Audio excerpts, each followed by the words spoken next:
Good morning, good morning, good morning. Tayo guys, mag-spray.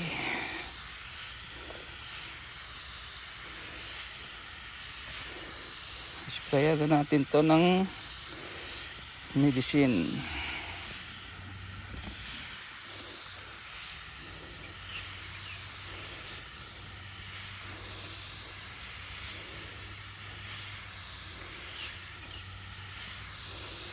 Booster grower lang po to. Siyempre, alam niyo na, pampakapit ng ugat.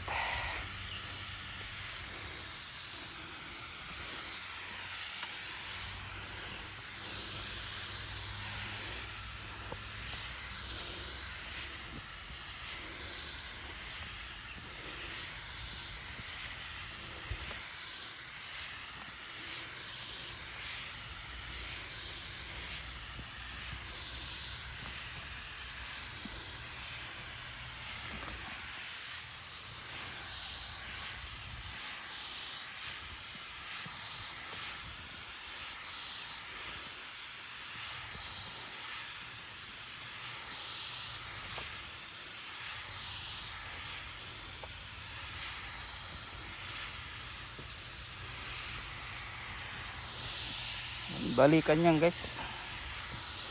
Kasi hindi natin sinishingle lang, dinodouble natin.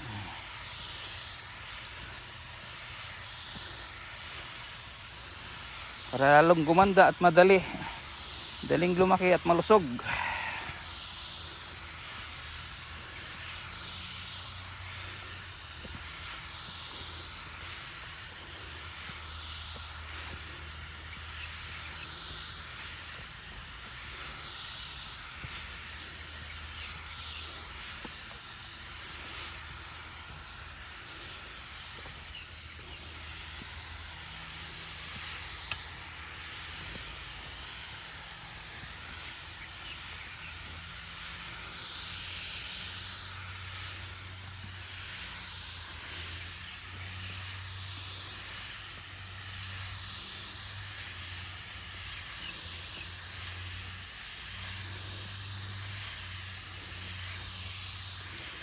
Ito na guys ang itsura niya after 1 week nang maitanim.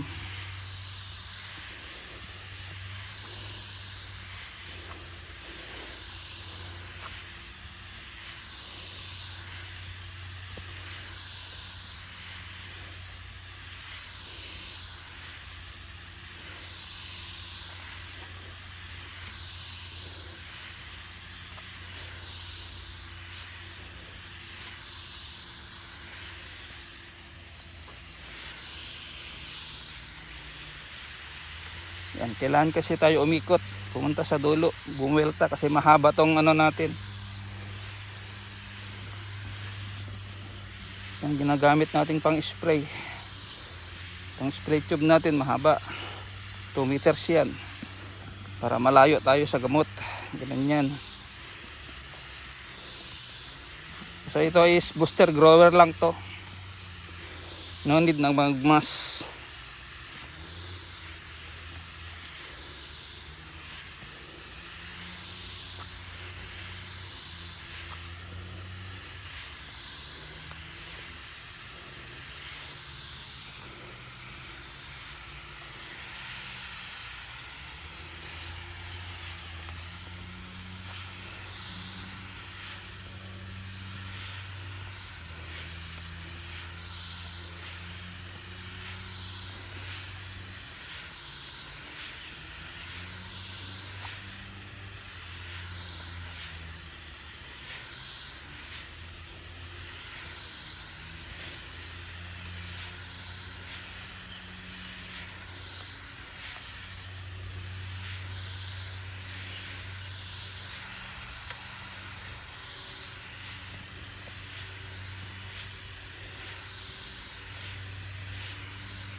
Thank you so much sa everyday support.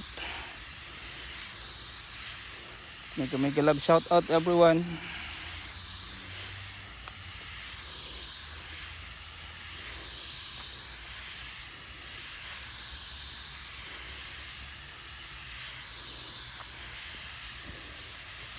Kailangan kasi lang ganyan, ikot tayo eh. Wala tayong tagahila ng hose.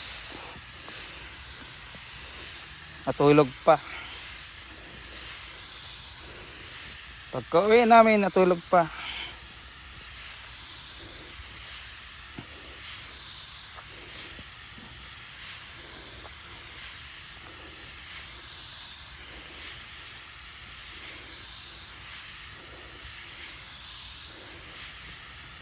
Namaya pa siguro gising nun alas 8, alas 9. Naka-alarm yun kasi inom siya ng gamot eh. Maintenance. Kailangan niya kasi matulog ng 8 hours every day. Ginagaya dati na 6 hours, 4 hours lang. Minsan ano rin sa akin sa pagtatrabaho.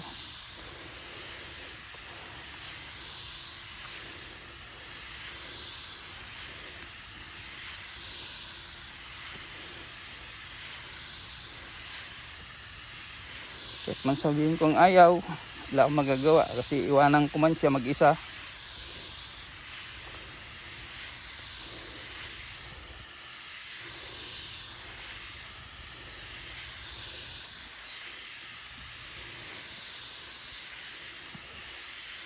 Siyempre need din ng para sa ibang gamot niya.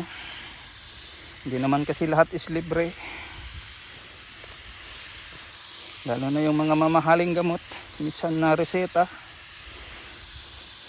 Wala sa mga public meron man, pero yung mga mura lang, siyempre may mga iba namang suggested na mga gamot. So trinay niya and okay naman, mas okay.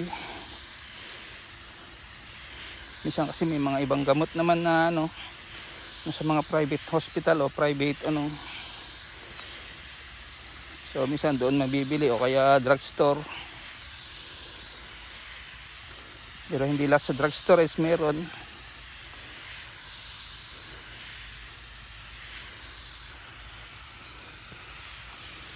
May mga hospital lang na talagang sila lang yung meron, lalo na sa mga private, dahil siyempre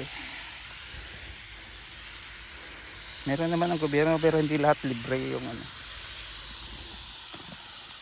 hindi lahat libre pag yung mga ganyang mabibigat na yung sakit na kailangan ng gamot, yung mga mamahalin talaga.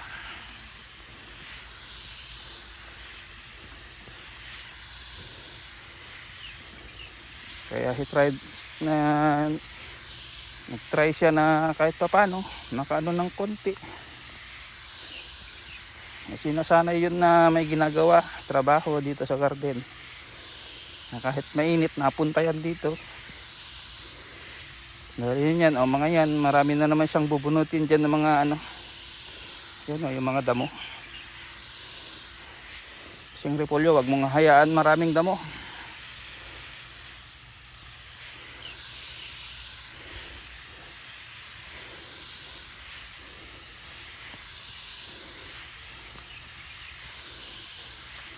Magastos rin do guys sa gamot sa habang maliliit pa.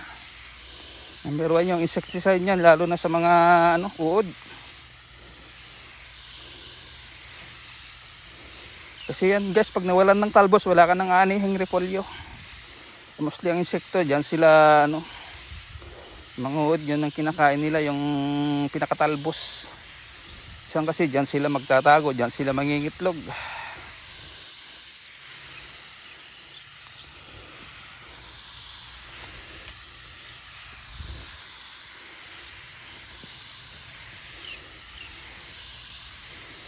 So guys, every 2 weeks to, sprayan natin ng insecticide. Alternate. Itong grower booster natin, every 2 weeks din. Makapalitan sila.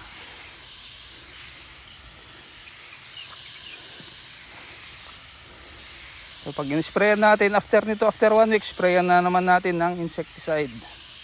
Then the other week naman is itong booster grower.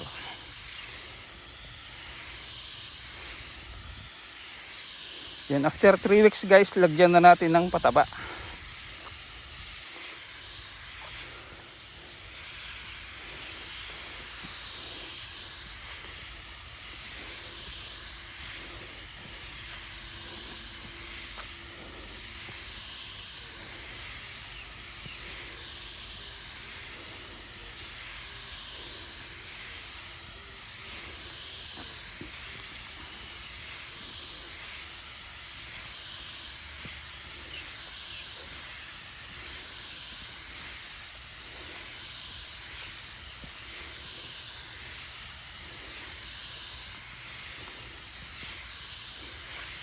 Yan, bilis.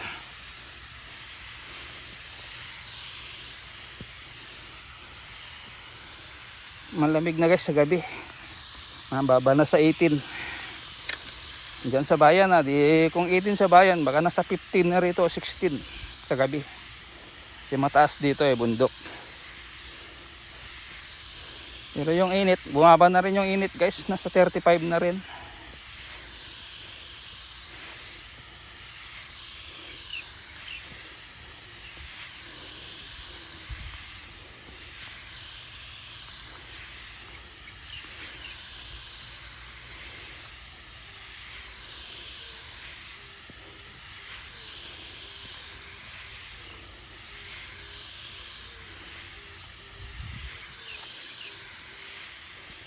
Yan, kung pansin nyo, marami naman nagliliparan. Yan yung white flies na tinatawag.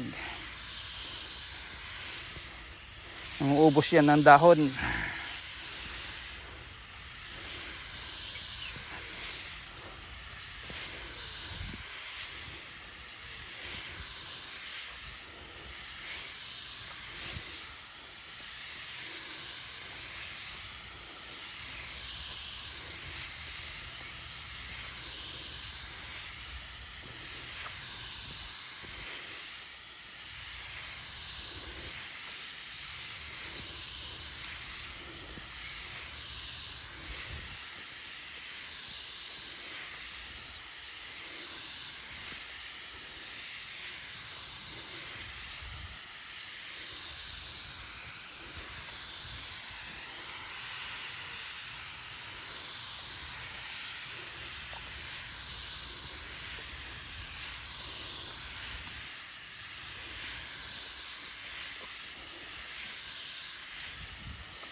Ayan, ganyan ang pag-spray natin guys, para yung mga white flies na yan, nagliliparan dyan ng mga puti na maliliit, mabulabog, lumayas.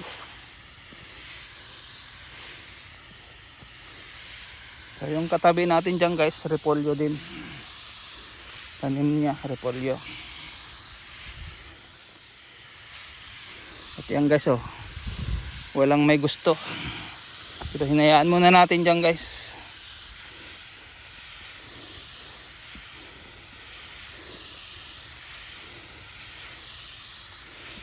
Baka sa linggo natin yan tatanggalin pag dadalhin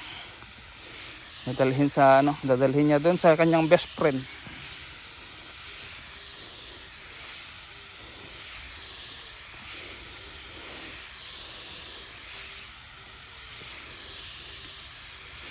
Kaya pag may deliver tayo sa kuha tayo kahit mga 2, 3 sa bagsakan ng gulay. Baka may gusto.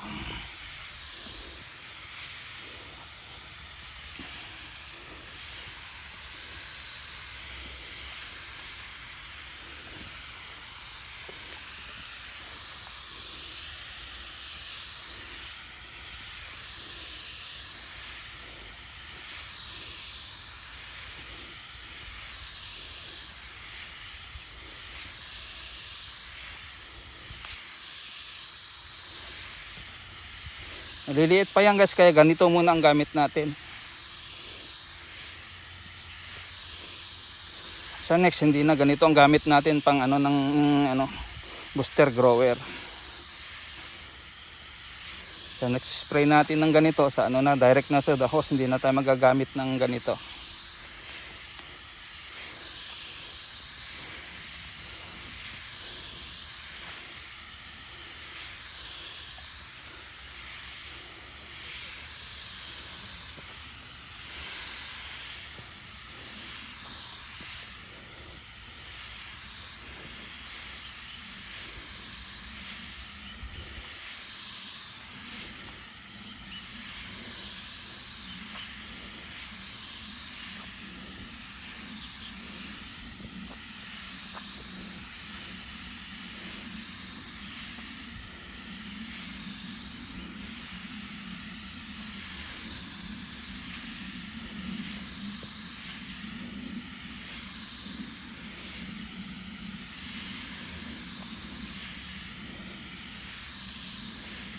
So next spray natin guys ng booster grower, may kasama ng liquid fertilizer.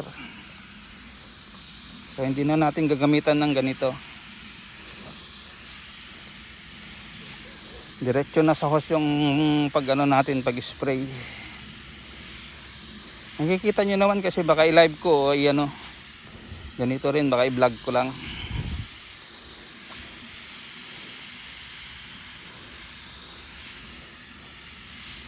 Kasi everyday naman yung harvest natin, yun lang ilalive natin. At least kahit papano meron pa naman tayong na-harvest na kalabasa at may konting patola pa. So start natin i-trim naman yung patola natin, magbawas ng mga dahon kasi konti na lang naman ang na-harvest natin dun, magbawas ng dahon. At sa mga yung sanga na wala ng bunga, mga unang sanga niya na talagang hindi na namunga, tatanggalin. Mga extra branches na ano lang, bulaklak lang siya, walang bunga.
So ito na, last lane na tayo.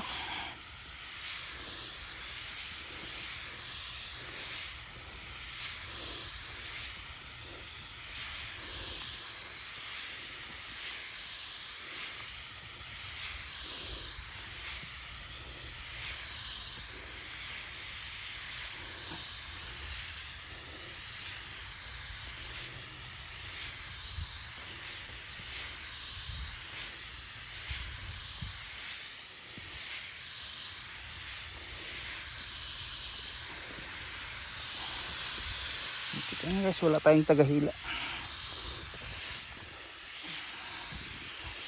Diskarte lang.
Okay, so balik na tayo guys.